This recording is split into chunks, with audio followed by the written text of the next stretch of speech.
Hello everyone. So in this session, we'll continue our discussion on the module 3 of the subject tribology. The module 3 speaks about hydrodynamic journal bearing.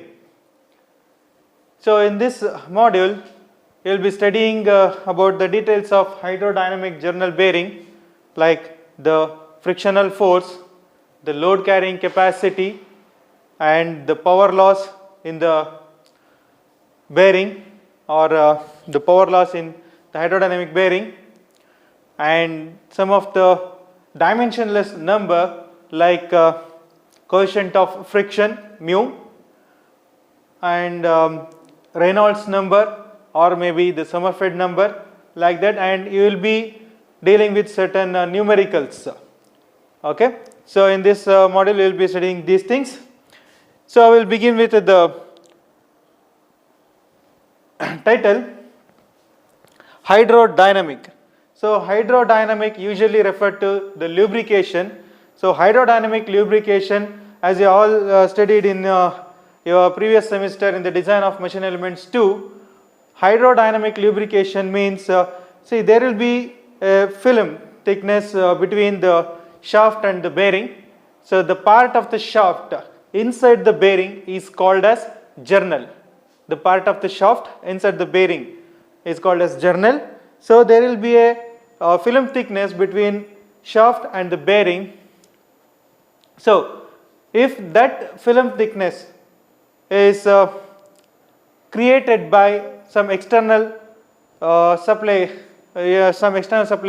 maybe from the pump, then it is called as hydrostatic bearing, where the shaft and the bearing will be running concentrically with each other.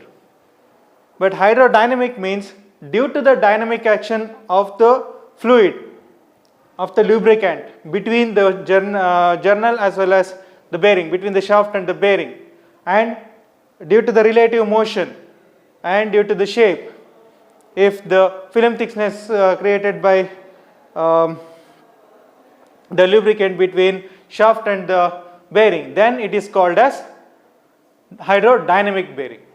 Okay, that is the difference between hydrostatic and hydrodynamic bearing. So in the case of hydrostatic bearing, you require an external supply of a fluid through the pump to maintain the gap between the shaft or the journal and the bearing material. But in the case of hydrodynamic bearing, because of the dynamic action of the shaft, and also because of the shape and the relative motion between the shaft and the bearing, the fluid thickness will be created all over the circumference of the shaft. That is about the dynamic. Then journal, as I already told, the journal is the part of the shaft inside the bearing. It is called as journal, and bearing is nothing but the load carrying member. Bearing is a device used to carry a rotating member. That is what about the bearing. So in this session, we will be dealing with the frictional force and power loss in a lightly loaded bearing. So what do you mean by lightly loaded bearing? Bearing and the shaft, when it is in the running condition, if the shaft rotates concentric with the bearing, then it should happen only if the speed of the rotating part should be infinity, and the viscosity of the lubricant between the shaft and the bearing should be infinity, and radial load on the shaft, should be equal to 0.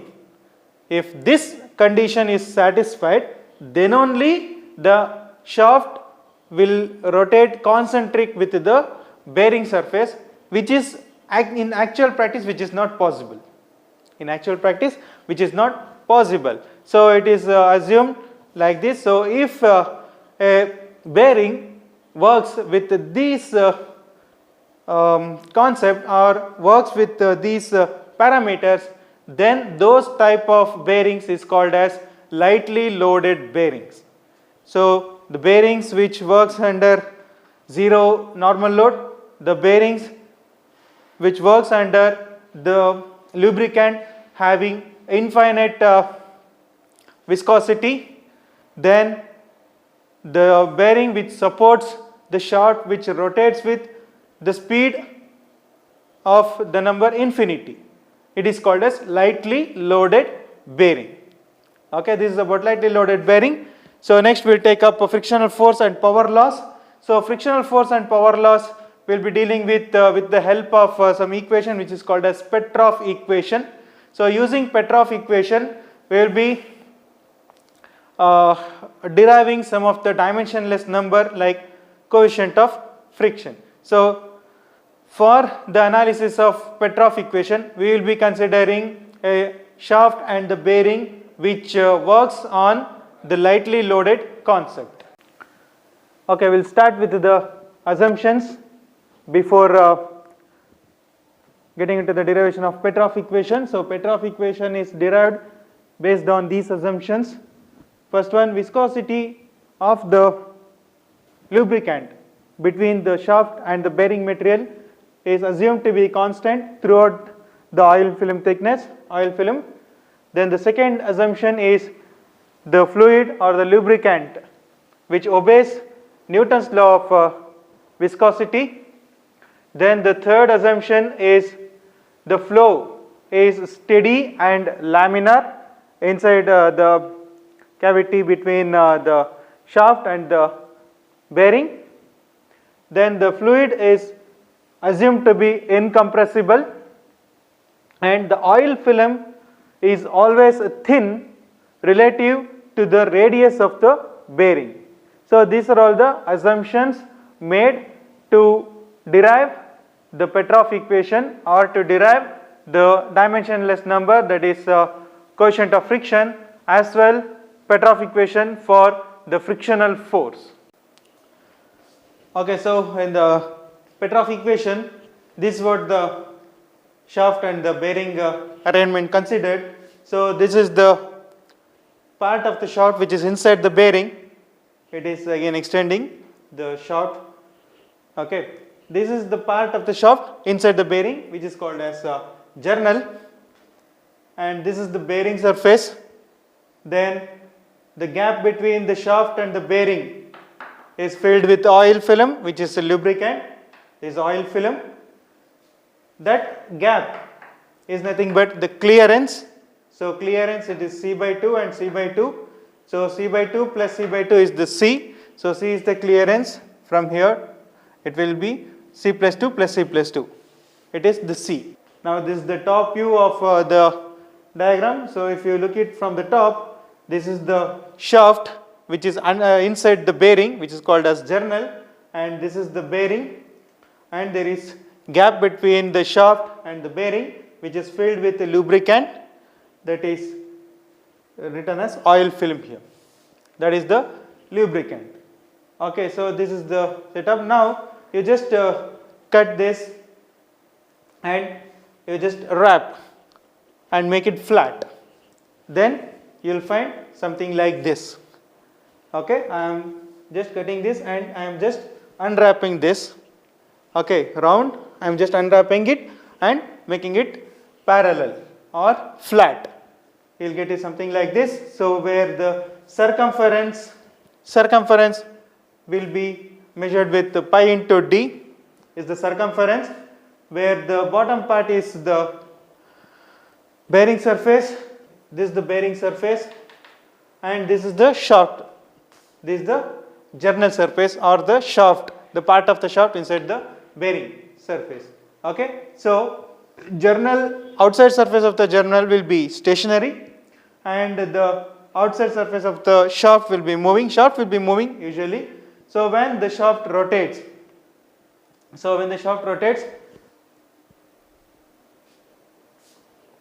at the surface of the shaft the velocity will be more, and as the thickness increases, as the height increases, you will be leading to zero shear force or zero velocity at the fixed plate. So this is as per the Newton's law. So Newton's law states that it is 0 at the fixed surface and it will be increasing towards the moving plate. So this will be moving and this will be stationary, therefore this is the shear force generated where the upper plate, that is the journal surface, will be moving with the velocity u. The journal surface or the shaft will be moving with the velocity u at this surface. This is the film thickness, that is C by 2, one side, C by 2 we have considered journal bearing. So we all know that shear force is nothing but tau into A, or shear stress is force by area, shear force by area. So shear stress is equal to shear force by area, or shear force is equal to shear stress into area. So shear force is equal to shear stress into the area, and according to Newton's law of viscous flow, for the viscous film thickness, we know that tau, the shear stress, is equal to the absolute viscosity multiplied by velocity divided by the film thickness. Okay, this is according to the Newtonian fluid. Okay, so substituting 2 in 1, that is in the place of tau, just substitute for tau this thing, you will get F is equal to so and so, call this equation as 3. Okay, after that look at here, u is the velocity pi dn by 60. So u is the velocity pi dn by 60, where n by 60 I will be converting n rpm to rps, rotation per minute to rotation per second. So that n by 60 I will return as n dash. So n dash is rps, rotation per second. So pi d n dash is the velocity of the shaft which is rotating inside the bearing. H is the clearance, which is C by 2, consider it as C by 2. Then area is the surface area, A is the surface area. Surface area is this one, pi d into the L. You need to consider pi d into the L, this is the surface area. So this will be the surface area, where in the top surface you will find the shear like this in the top surface. Again in the bottom surface, so if I write it something like this, in the bottom surface it will be 0 only. Okay, at the top surface this will be the area pi d into L, this is the amount is the area pi d into L, pi dl is the area. Next substituting above equation, so this pi d means it will not be at this particular point only, from here to here it is moving with the u, velocity u. It is the moving plate, it will be moving like this. So if this is stationary plate and this is moving plate, it will be moving something like this. So entire plate will be moving, and on the entire area you will find the shear force. You will find the shear force on the entire area. Therefore we have considered pi into d into L for entire circumference. Substituting above, that is these thing in equation 3. So substitute these thing in equation 3. In equation 3, which contains u, h and a, so substitute for u pi d n dash, h c by 2 and a pi dl. Here you will find this one, F is equal to eta, in the place of u pi d n dash, in the place of h substitute c by 2, and in the place of area substitute pi d l. So if you substitute, you will get this, F is equal to 2 into pi square, pi into pi square eta n dash L here and d. There are 2d in the numerator, just bring this d in the numerator to the denominator. From denominator you just replace 2 to the numerator and take that 2 to the numerator. So this become 2 into pi square into so and so. Just bring d to the denominator, it will be c by d, because I know that c by d is written something like this, xi, okay, is equal to C by D. So substitute for C by D this one here. I just substituted, just it is the substitution and alteration and replacing certain denominator and numerator thing. A simple mathematics is involved here. So F is equal to so and so is obtained. This equation is called as Petrov equation for frictional force, because in the left hand side you will be finding the frictional force, which is this one. This is the frictional force F. I have started with this one. So frictional force F is equal to shear stress into the area. According to Newton's law of viscous flow, I can write tau like this. Just substituting back, I will find something like this. Then substituting for U, H and A, I will find one equation. That equation is called as Petrov equation for frictional force. Okay. So once I get the force and when the shear stress is involved, look at here. Here the shear stress is involved. Here the shear stress is involved. Okay. When the shear stress is involved, shear stress is the effect or shear stress is the induced one or the developed one in the body. There must be a cause for the shear stress. So what could be the cause for the shear stress? Torque is the cause for the shear stress, because torque we will be considering it as moment, torsional moment. So moment is a load. It is an external agent which changes or tends to change the uniform motion or state of rest of a body. So moment is the cause, torsional moment. Shear stress is the effect. Since we are finding the effect here, shear stress, we need to concentrate on the cause of the shear stress. So the cause of the shear stress is the torque, and we all know that the torque is defined as force into radius. Torque is nothing but force into radius. So force is the frictional force here, this one.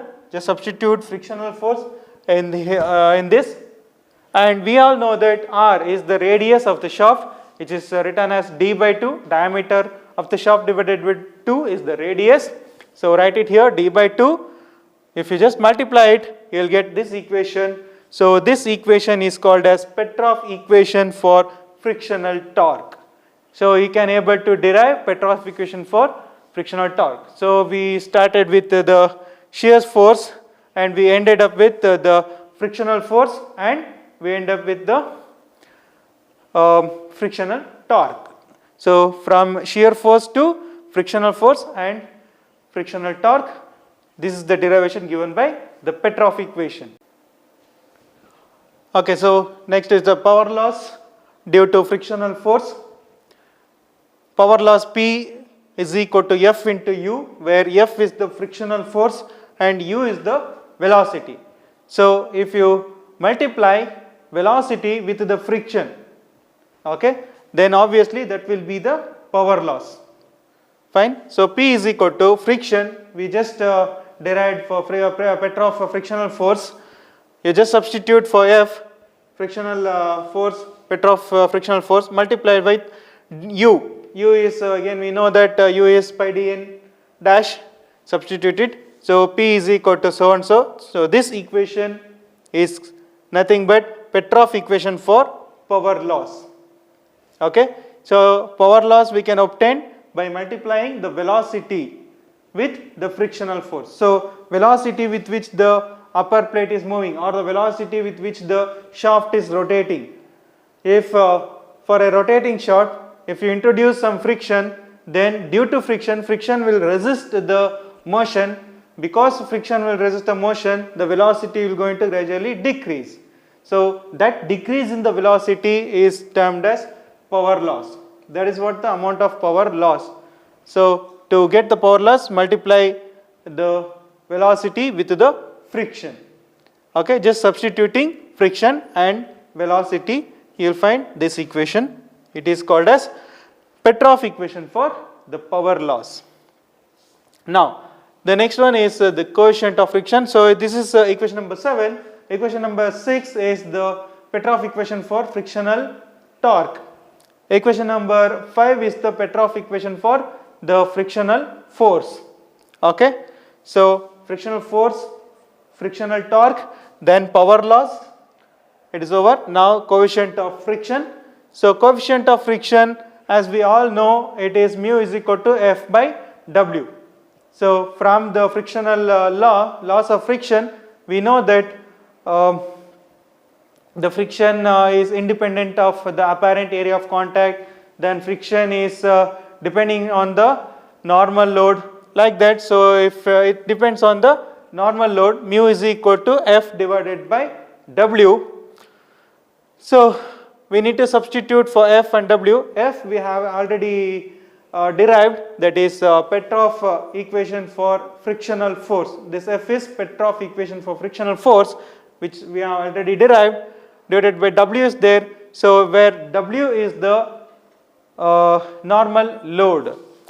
Okay, bearing pressure is nothing but P is the bearing load divided by projected area of journal. So here bearing pressure speaks about journal. Journal means we all know that it is the part of the shaft inside the bearing. That is what the journal. So this is the journal. Bearing pressure means the pressure which can be bared by the journal when it is compressing. When the journal is compressing between the bearing, how much pressure it has to bear. That is what the thing. So you need to consider the projected area, because if the shaft is circular in cross section, if it is pushing this, it will be pushing it all over the circumference of the body. So to consider the circumference of the body, you need to consider the projected area. So projected area, if you project a cylinder, if you project a circular part like this onto the board, how it will look like if you project? So if you project as a cylinder, you are going to write it as the rectangle. The projection of cylinder will be a rectangle. You are already studied in the CAD in the first year. You know, when the cylinder is projected, it will be written as rectangle, where this will be the diameter and this will be the length. So diameter and the length. You need to consider the diameter and the length for the projected area. So here projected area of journal is considered. Projected area of journal is D into L, area of the rectangle, projected part. So L into D or D into L. Bearing load is W. So here this is the bearing load, W, or the normal load. Normal load or the bearing load, that is load happening something like this. Normal means perpendicular to the shaft. Okay, so this is W, perpendicular to the shaft. The load applying like this, it is perpendicular to the chalk piece. Chalk piece you can consider it as shaft. Okay, so bearing load is nothing but W, which is the normal load applied on the shaft. So projected area of journal will be L into D. So W by L into D is the bearing pressure on the shaft. Therefore W is equal to, just rearranging, you will get W is equal to P into L into D. W is P into L into D. Now substitute this W as well as F from the previous writing. Substitute F and W in equation 8. In this equation you will get mu. Mu is equal to F into W. F divided by W. Mu is equal to F divided by W. You will get this one. If you substitute this here and F from the earlier part here, you will get mu is equal to this thing. So now you just rearrange the term, because here L will be cancelling. Okay, if you just rearrange the term and if you write in this fashion, mu, the coefficient of friction, is equal to 2 into pi square into eta into n dash divided by P into 1 by xi. So this equation is nothing but Petrov equation for coefficient of friction. Okay, so this is what the Petrov equation. So from the Petrov equation, we have you can able to derive Petrov equation for frictional force, Petrov equation for frictional torque, Petrov equation for power loss, then Petrov equation for the coefficient of friction. These things you can able to derive from the Petrov equation. Okay. And if you just have a look at the equation now, these equations are somewhat lengthy and somewhat, if you look, it is complex to memorize. Okay. So in the design of machine elements 2, while you are studying in your 6th semester, you have already derived this Petrov equation in that subject, design of machine element 2, but there you will be given with the data handbook. From that you can extract the formula to solve the problem, because the formulas are complex. In the similar way, in this subject also you will be given with the data handbook. So there is a data handbook for tribology subject. It is called as a Handbook of Tribology by Bhushan. It is prescribed in the syllabus. In our stores it will be available. The tribology handbook is available in our store. You can also take it from our store, MIT store. Okay. In that data handbook you will find all these formulas, and you are going to use those formula to solve the numericals in the upcoming classes. So you need to have data handbook. You need to have the tribology data handbook in your hand to study the subject from this part onwards.